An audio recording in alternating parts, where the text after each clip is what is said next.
Welcome to Grow Virtually, an online horticultural educational program presented by the Master Gardener Volunteers of Cobb County. Under the guidance of the University of Georgia Cooperative Extension Service, we grow gardeners. We have Ellen Honeycutt, who is the chair of the board of directors of the Georgia Native Plant Society. So today's talk is about why native plants, and I thank you all for joining and being interested in learning about why using native plants is important, not only in the wild, but especially in our gardens. And so that's the topic today. A little bit about me. I have been in Georgia for 35 years now. And I have been working with native plants for 22 years. Once my kids got big enough, I started getting into gardening. At the recommendation of a neighbor, I joined the Georgia Native Plant Society and learned to love them right away. And so I actually haven't gardened very much with non-native plants other than what the builder put in. But for the past 22 years, I've been involved with the Georgia Native Plant Society in many aspects, not just at the board level, but I've been very active in the rescue program, the education program, and the communications aspect. So I hope that what I share today will help inspire you to use more native plants in your garden. I want to first start by talking about what are native plants. It's a question that we get a lot. Native plants are those that were here before European settlers arrived. Now, we do know that indigenous peoples moved some plants around before even European settlers arrived, but because those were moved from other parts of the continent, Central America, we don't consider those to be native. So those are mostly the beans, corn, and squash. Also want to mention naturalized plants. Naturalized plants are a lot of what we see on the side of the road. They are also non-native plants. They aren't considered invasive, but they are capable of spreading on their own. They don't ever become native. It's a question we get is how long would it take for a naturalized plant to become native? The answer is it just doesn't happen. Insects need time to evolve with plants, so they don't. Examples that you might see on the side of the road are Queen Anne's lace, orange daylilies, white clover, dandelions, and in central Georgia, more so than metro Atlanta, you might see roadside verbena. So those are naturalized. And then to complete our definitions, invasive plants are also naturalized plants, but they spread so aggressively that they outcompete and become disruptive to the ecosystem. So examples of these are privet and ligustrum. We have both Chinese and Japanese forms in the metro Atlanta area. Kudzu, Japanese honeysuckle, English ivy, ornamental pears. Porcelain berry is becoming more of a problem. And Japanese chafe flower is actually one of the newer invasives that has gotten a large start in Atlanta. So the city of Atlanta inside the perimeter is where that one has really taken off. Now, native plants, when we're talking about those, they actually do include all types of plants. We have native trees and shrubs, vines and perennials, grasses and ferns, ground covers, aquatic plants, and both biennials and annuals. So you will see native plants across all these different types. And I know you would recognize some of them if I told you what they were. For example, in the annual category, the common ragweed is an annual and it is native. So if you ever wondered if you knew any of those, you do. I want to cover just a few of the more common ones in each category. to help familiarize you with some of the common natives. In trees, we have white oak, which is one of our most abundant native oaks. Redbud, very popular, very noticeable in early spring when those pinky purple flowers come out. I don't know why it's called redbud. Nobody ever thinks it's red. They all think it's purple. But in the summer, on the lower left, we have sourwood. And then on the lower right, we have serviceberry, which is a spring blooming tree that has fruits in June. Some of the native shrubs that you would know, one of them is red buckeye. It starts blooming in April. It's a great one for migrating hummingbirds about the time that they're coming back. This shrub is blooming and it's one of their favorites. On the right, you have Piedmont azalea, which is one of our April flowering azaleas, very popular with large butterflies. Lower right, we have one of the many St. John's worts that are native. And then lower right, blueberry. I hope many of you know that blueberries are native. Even the ones you buy in the store all come from southeastern native stock. Vines, we have quite a few native vines. On the upper left is coral honeysuckle. It is also a favorite of hummingbirds and tends to bloom in March and April, about the time that they're returning. Passion flower on the upper right, often called maypop because of its fruit, very popular with bees. You can see there's a bee on it, and it's also a host plant for one of our popular orange butterflies, the Gulf fritillary. Lower right is one of our native clematis. Most of our native clematis have this bell-shaped bloom. In fact, it's often called American bells. And then lower right is crossvine, one of our earlier blooming vines that blooms in April, usually high up in the trees, but I found this one on a barbed wire fence. So very pretty, also popular with hummingbirds.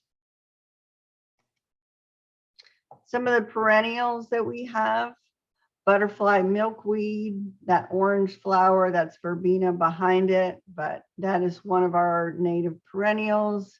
Purple coneflower, of course. I often think of purple coneflower as one of the poster plants for native plants because it gets used a lot when people are talking about native plants. There's even one of the DOT license plates has purple coneflower on it. Other ones include summer phlox, red columbine in the spring, and of course we have many species of coreopsis. So these are all great native perennials that you may well have in your garden already. We have a number of native lilies. And then in the fall, one of my favorite combinations is blazing star and goldenrod. Both of them support late butterflies, late bees, migrating butterflies. So they're great ones to have in the fall. I mentioned earlier that one of our annuals was ragweed, but we have some showier annuals. This is partridge pea on the left. I enjoy seeing this all over the roadsides when they're doing construction. It's one of the earliest ones to pop up, but the bees love it. It's very supportive of bees, and it's a host plant for the cloudless sulfur butterfly, that medium pale yellow one that you see flying around right now. Another annual is rose pink gentian, very nice, modest flower, but you can also spot that one on the side of the road, usually in August. Some of our biennials.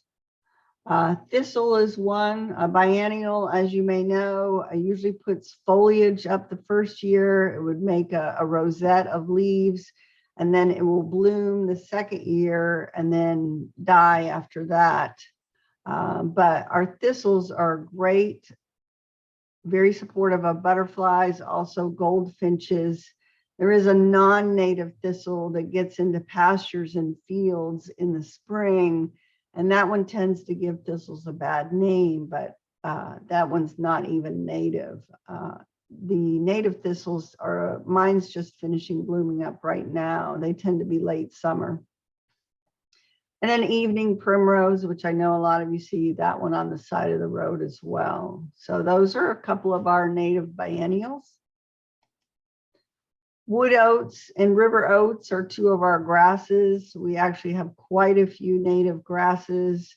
They're very beneficial. They are actually host plants for several skippers and other small butterflies. So, and they're also, their seeds are a big support to seed-eating birds. So great to have. Some of our ferns, I hope you all recognize Christmas fern. That is definitely one of our most abundant ferns, especially in the greater metro Atlanta area, but all the way up into the mountains as well. This is a picture from Red Top State Mountain. And it is evergreen.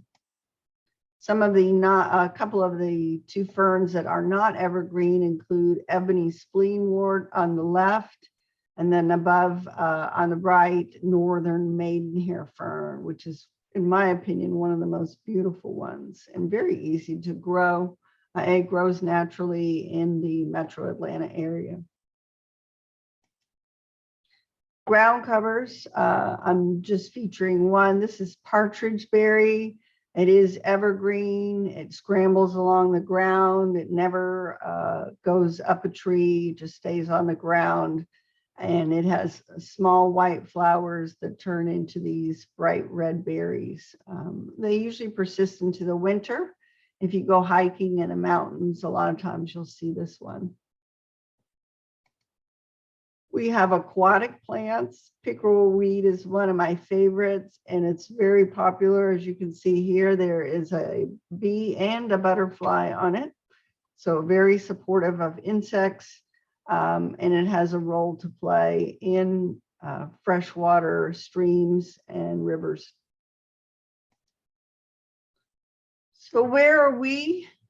Georgia has 5, well, this one's showing 6 ecoregions. And while plants might span ecoregions, a lot of times it's important to use the ones that are in your ecoregion. We are in the Piedmont, which is that dark green section. Below us is the upper and lower coastal plain. Above us, the Ridge and Valley, the Blue Ridge, and the Appalachian Plateau. So I encourage you, when you are researching native plants, to consider plants that are part of your ecoregion. So now let's talk about, now that we have that background, why would we use native plants? A lot of people think that plants are just plants. They all make oxygen, they're pretty. Why would we even bother to use native plants? And when I first started learning about them, the reason that I heard over and over was, well, they need less water and fertilizer, and that's good enough. And that really didn't seem good enough. But in 2007, a book came out that helped us all understand better and be able to give a better message about why using native plants is important.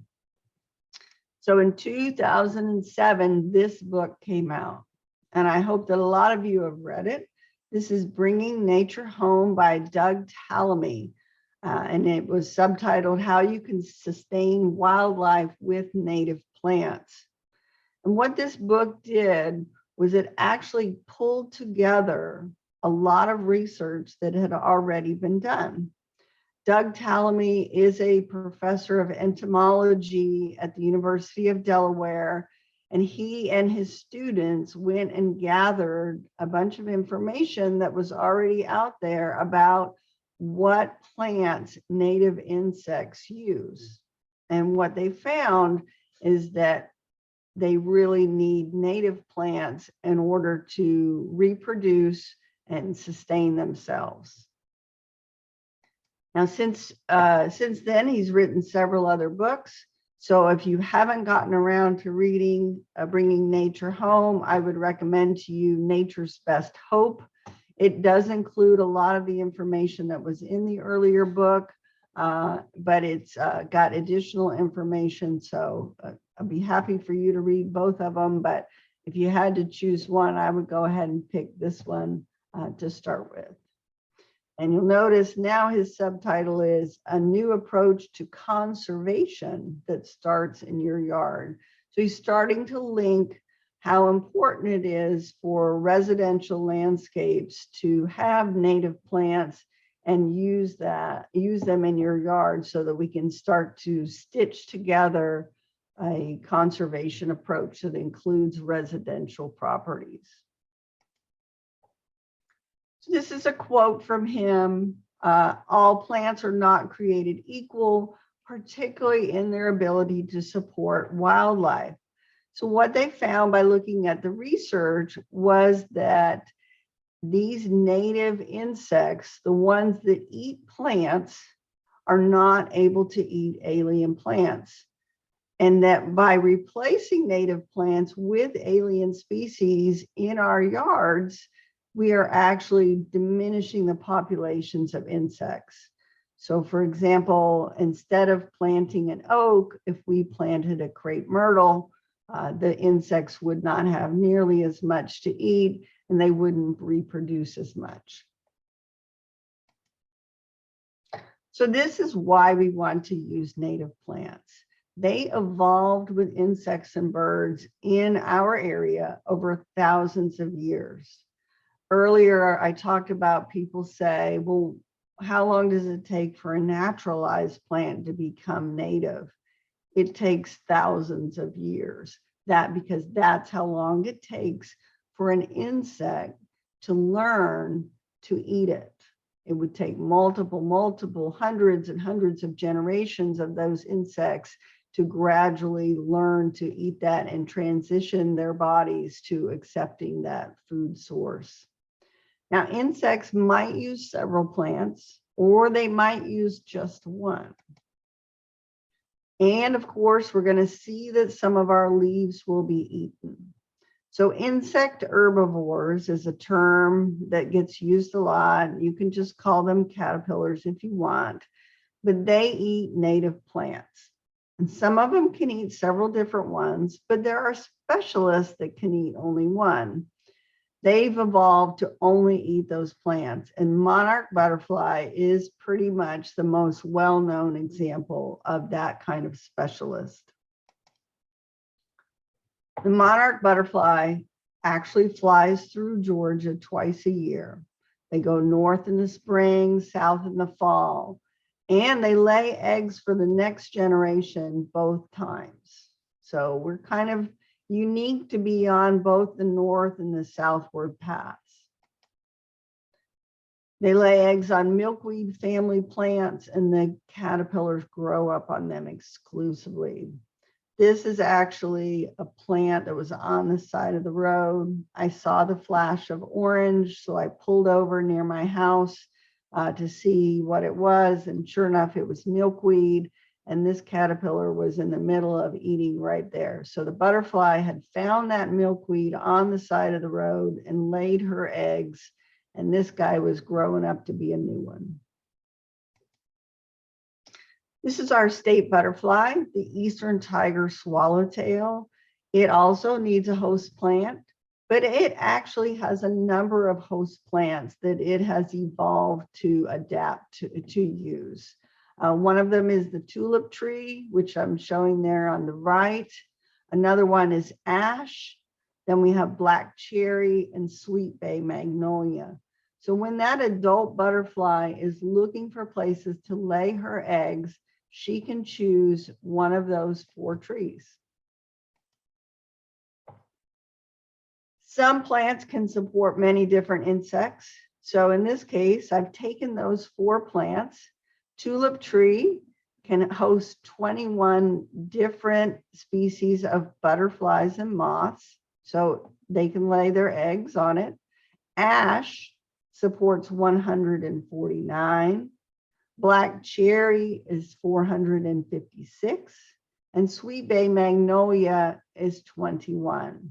So if you had just those 4 trees in your yard, not only could you support the state butterfly, but altogether you could support 647 potential different types of butterflies and moths. Now, native plants also support other critters like bees. This is the same tulip tree. On the left, you can see a bee is busy gathering nectar and pollen from the flower. And then on the right, you can see that the cardinal is eating the seeds of the tulip tree in the fall. So not only by growing the tulip tree can you support the state butterfly, but you would also be supporting bees and birds. Here we come back again to a specialist. This is the zebra swallowtail. Again, only uses one type of plant and only a native plant, the plant known as pawpaw. So if for some reason we lost all the pawpaws in our area, if we maybe did construction and got rid of all of the pawpaw growing, and if we didn't add it back to our gardens and our yards, then we wouldn't have this butterfly anymore. It wouldn't be able to find a plant to lay its eggs on. So whether you are supporting one or many, you can see that native plants are the ones that these insects need to live on. Now then there's the moths. I don't want you to forget about the moths. I have been referencing them, but they also have the same needs, a special host plant or two. This is the oakworm moth, which looks really cute right here. But you usually see it as a caterpillar, which is a black and yellow striped one. And there's usually a lot of them. And they're usually eating your oak leaves and dropping free fertilizer down underneath. But don't worry, they don't all live. Usually insects have to lay a bunch of eggs because they know only a few of them make it to adulthood. So let's look at some of the numbers here, because I want to really show the comparison to how native plants support butterflies and moths. These are the top 12. This is data that's in Doug Tallamy's book that was compiled by his research. Oak is the number 1, which that's great because we actually have quite a few native oaks. Most everybody has at least one oak in their yard. So that's awesome. They support 557 different species. Black cherry, 456, willow, 455. And then you can see some of the plants that we might already be using, like river birch. Now that poplar is in Georgia, that's usually known as cottonwood. It's not the tulip poplar that I talked about earlier, but if you had cottonwood, 368. Then there's crabapple, blueberry, maple, elm, pine, hickory, hawthorn. All of those would be very supportive if you had 1 or 2 of those in your yard. And by contrast, here's some of the common non-native plants that we might find in our area. Crepe myrtle only supports 3 of our native insects. Nandina doesn't support any. Butterfly bush 1. Ligustrum 24, and that's primarily because we do actually have one native ligustrum. It's not in the metro Atlanta area. It's actually a South Georgia plant, but that's why those are a little bit more supportive. Autumn olive 9 and Mahonia 0. So when you have these plants, especially the lower numbers, it's really not unlike really just having something that's made of plastic as far as these insects are concerned. Nobody's going to lay eggs on them. Nobody's going to raise a new generation. Native bees also rely on native plants. We have 106 species of native bees in Georgia that are specialist bees. So they are specifically targeting one type of plant in order to survive and raise the next generation. Most of them are specialists in the aster family, which include plants like asters and black-eyed Susans and coneflowers, goldenrods, sunflowers, and thistles. So if you like to support bees, then native plants are important as well. Here's one specialist bee in particular. This is the southeastern blueberry bee. She kind of looks like a bumblebee, but she's not. And she has evolved to get pollen and nectar specifically from blueberries. Blueberries start flowering in March. They continue through about May. And after they're done flowering, this bee is done. Her offspring are laid and provisioned to hatch next year. And you won't see another southeastern blueberry bee until next March. So very specific life cycle targeted around blueberries. And without blueberries, which I don't think we'll ever get rid of, but without them, she wouldn't be here. And she's a very efficient pollinator. We wouldn't get nearly as many blueberries without her. Other native bees, like this mason bee, can pollinate more effectively than honeybees. 250 of these bees can pollinate an entire acre of fruit trees and wouldn't require that we drive bees around in tractor trailers from orchard to orchard. Farmers could actually support these bees without having to pay to have them trucked in. Mason bees nest in hollow plant stems in the spring. They're a big reason why you hear people talk about leaving some of your stems standing, because these bees will provision the next generation inside them. Birds also rely on native plants, but in a different way. So here you see a bird that's caught a caterpillar. It's best to understand, if you want to support birds with native plants, it's best to understand what they eat. So frugivores are those that are going to, as adults, primarily eat fruit, fleshy fruit. Granivores are those who, as adults, are primarily going to eat seeds. Insectivores eat insects, caterpillars, spiders, mosquitoes, wasps, and beetles. Omnivores, a little bit of everything. And then nectivores, like hummingbirds, go after plant nectar. So when you're wanting to support birds, you want to make sure that you have a little bit of all these things. But mostly, you also want to make sure you have a lot of insects, because 96% of baby birds eat insects when they're in the nest. So that means the parents, even if the parent is a seed eater itself, the parents are going to go out and find insects to feed their babies. And they did a study with a camera, and they filmed how many times birds returned to the nest with food.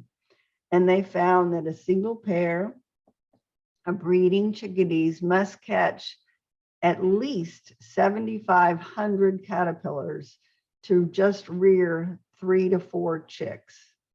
So if you like to have a nest of baby birds in your yard, you're going to want to be able to provide 7,500 caterpillars. And it's not really hard to do when you use native plants, and you don't even necessarily notice those bugs. One fun fact, if you want to know, if I say 96% of baby birds eat insects in the nest, one of the most well-known birds that does not is the American goldfinch. American goldfinch is a seed eater, and it feeds its baby seeds as well. And that's why it usually nests later in the year. It won't build a nest until after May because it needs some of the spring plants to have completed their life cycle and to already start making seeds. So there you go. You can tell people at dinner tonight that the American goldfinch feeds its baby seeds. Fruits also matter to birds. Native plant fruits like the spice bush are high in fats, and they ripen just in time for migrating native birds. So if you like to support migrating birds, they're looking to fatten up before they head out for that long flight. Native viburnums are a favorite of frugivore birds as well. This is Viburnum dentatum. And I like to remind people that you don't have to give up beautiful flowers when you're using native plants. I know a lot of people have a preconception that native plants are weedy and messy, and that's what they've seen on the side of the road, when in fact, many roadside plants are actually invasive plants that have moved in on those edges, and they're the ones making the mess. But native plants are beautiful. This is an example of a viburnum in the spring. And you can see all that lovely pollen. The bees and the beetles just love this flower. And then when all these tiny flowers get pollinated, they make lots of tiny little berries. Other kinds of support would be seeds and nectar. There's the American goldfinch I talked about, looking for that sunflower to be done. And then hummingbird on the purple coneflower, also looking for nectar. People think of hummingbirds as primarily a nectar feeder, but they actually do eat a lot of insects as well, including mosquitoes. Another thing I like to talk about is that native plants really do help to contribute to make Georgia, Georgia. You know, I know that many of you have traveled just like I have, and when we go to different places, we start to see the same old plants get planted again and again. You know, oh, there's miscanthus grass again. Oh, there's knockout roses. Oh, there's crepe myrtles again, you know, and it starts to make every place we go look the same. But native plants help to give us a sense of place. And I hope that you can appreciate that. As much as what they do for the insects, they help make Georgia be Georgia. In the letter G, that's bloodroot, which is one of our earliest spring ephemerals. In the letter E is red columbine, one of our early spring perennials, also very popular with hummingbirds. In the letter O are the fruits of our native blueberries. And the letter R is phlox. Phlox is actually a very uniquely American plant. All the species of phlox are native plants. We don't get phlox that doesn't grow anywhere else.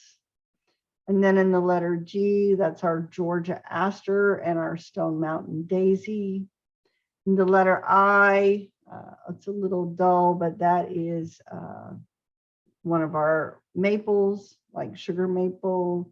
And then in the letter A, American holly. So this sense of place that makes Georgia be Georgia. Again, here's a bigger picture of that Georgia aster, which is the largest aster flower of any aster species. It can actually be up to 2 inches wide.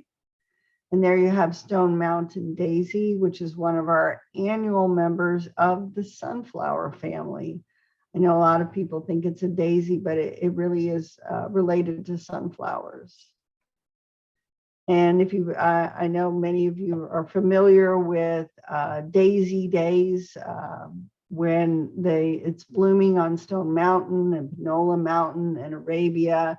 and all across granite outcrops in Georgia. It's a very iconic outcrop flower. Here we have again the coral honeysuckle gracing a southern porch. These native plants look just as well in our landscapes as the non-native ones when we use them properly. Christmas ferns can provide some native evergreen color. This is actually a photo taken at McFarland Nature Park in Cobb County, where they have this old farm structure, and they had planted this sweep of Christmas ferns going up the step. Here again is our Piedmont azalea, one of the earliest to flower, quite fragrant and beautiful, and comes out and blooms just about the time that our state butterfly emerges. And there's actually been some research showing that these large-winged native butterflies are the primary pollinators of these native azaleas, because as their wings brush up against the pollen tips of the anthers and then go from flower to flower, transferring the pollen and pollinating them. Fothergilla is a beautiful spring blooming shrub related to witch hazel, a nice bottle brush, very handsome leaves, very good fall color. It's one of my favorite full sun shrubs to recommend. Also very deer resistant. And one year in April, when mine was blooming, an early monarch came through and used it for nectar. So that was very special. And I would just encourage you to use native plants just like you would any other. So when you're designing a landscape, and you're saying, I need a sweep of shrubs across the front, you can pick native shrubs to do the job. This is Virginia sweetspire up in just north of me in a community, and it's just beautiful across the front of this porch. They're native plants are plants, and they can be used in design landscapes just like non-native plants can. So I hope that helps inspire you to learn more about native plants. I hope it encourages you to want more butterflies and bees and birds. And I want to share some resources that are available to you. As we said in the beginning, there's going to be a handout mailed to you, and these resources will be there as well. Some of them include the Homegrown National Park, which is Doug Tallamy's site. He has, in his latest book, he talks about if each of us would transform just some of our residential landscapes, we could actually have an acreage actually exceeding the largest national park. So he advocates having a homegrown national park full of transformed habitats. Of course, there's the Georgia Native Plant Society. There's Georgia Audubon. Georgia Audubon and the National Audubon Society in particular have recently become very fond of recommending native plants because they've realized that native birds thrive on native plants, whether it's for the food or for the insects, that our native birds do better when they have native plants. Also, the University of Georgia has some excellent resources. The College of Agricultural and Environmental Sciences has 4 native plant publications and numerous other publications, like an excellent one for growing blueberries. I also have a blog weekly that will be on there as well, using georgianativeplants.blogspot. That will help inspire you and learn more about native plants. And so what can you do? You can learn about native plants. You can replace some of your non-native ones. We have on the Georgia Native Plant Society under education resources, we have a printable publication called Suggested Alternatives to Common Landscape Plants that takes some of the categories, like for example, if you were using privet or autumn olive or autoleucon laurel as an evergreen shrub, here's some suggestions for other native evergreen shrubs that you can use. And I like to recommend that people just don't feel like they have to transform their whole yard. Maybe they might take a section or two, a plant or two, and start to transform it over time. So we're going to do this in the front yard or the front left this year. We're going to do the front right next year. Or maybe I'm going to get rid of that English ivy and that's all I'm going to worry about. And I'm going to see what comes back, or I'm going to plant some new perennials. You can do it a bit at a time. It doesn't have to be overwhelming. You also want to support insects by reducing pesticide use. If you're trying to attract more insects, then you certainly don't want to attract them and then immediately spray for them. You can convince other people to learn more about why plants support insects and why it's acceptable to have some leaf damage, especially on their native plants. You want to incorporate concepts like insects feed the birds into your gardening discussions to help people understand that's normal and it's actually not a bad thing to have more bugs and to have the birds feeding them. You can join the Georgia Native Plant Society for activities and also plant rescues. GMPS has recently introduced 2 new chapters in the Metro Atlanta area. We have the North Metro Atlanta chapter for the areas north and west of the perimeter. So that would include Cobb County, for example. And then there is the North Georgia Mountains for more northern members. If you're inside the perimeter, there is a chapter called In Town Atlanta chapter. And events for all of our chapters are open not only to all members, but also to the public. In particular, the North Metro Atlanta chapter is going to be having a plant sale on Saturday, October 15th from 10 a.m. to 2 p.m. in Alpharetta at Old Rucker Farm. We are holding this in conjunction with the Alpharetta Community Agriculture Program, and they're going to be selling Veggie Start. So this is actually my chapter.